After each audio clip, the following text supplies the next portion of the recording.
Maaga pa lamang ay nakapila na sa harapan ng Rancho Bravo ang mga kabataan ito. Ang iba ay kasama pa ang kanilang mga magulang para mag-avail ng libreng tuli at gupit. Ayon kay Mr. Saksanyo ng Pugad Lawin Quirino Chapter, umaabot sa 290 ang nagpalista para magpatuli. Bukod pa ang mga nakalista para sa libreng gupit sa ginanap na Operation Tuli at Haircut na isinagawa sa Rancho Bravo, Barangay Dalig, Teresa Rizal.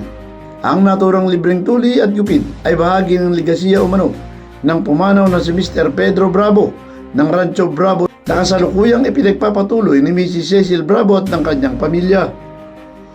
Ayon pa kay Sanyo, ang isinagawang uplan tuli at gupit kahapon May 1, 2026 ay sa pamamagitan ng kooperasyon ng Rancho Bravo, Pugad Lawin, Katipunan Eagles Club, Rotary Club of Pasig North at lokal na pamahalaan ng Teresa Rizal. Itong activity ito ay sa legacy ni Pete Bravo. So siya lahat ang naganito, katuwang lang ang Pugad Lawin. Ang nagpalista ngayon umabot sa 290 na recipient na magpapatuli. Yun ay sa listahan ng galing kay Ma'am Cecil, asawa ni Sir Pete Bravo. Ang talagang major nito, ang Rancho Bravo, ang company nila ay yung Intel. Si Pete Bravo, matagal na itong ginagawa. Pagpasok ko pa lang sa Pugad Lawin, dinatnang ko na itong project na to.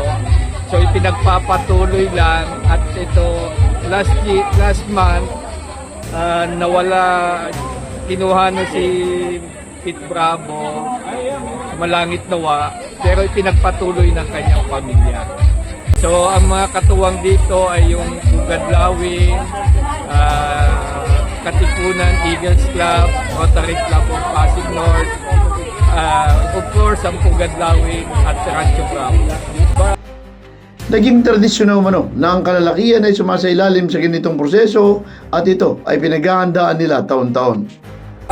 Tradisyon na to na alam naman natin tayo mga kalalakihan, kailangan natin yung mga ganitong medical practice na pagpapatuli. So inilalatag natin to sa mahihirap natin mga kababayan na sa edad na 10 pataas, yun ang recipient ng project na. Samantala, ang mga naging recipient ng programa ay 10 taong gulang pataas ang edad na nagpahayag din ng kanilang kagalakan matapos na makinabang sa programa. Felix Tambongko, The Observer News, DWRB 103.9 News FM. Ikaw ang una.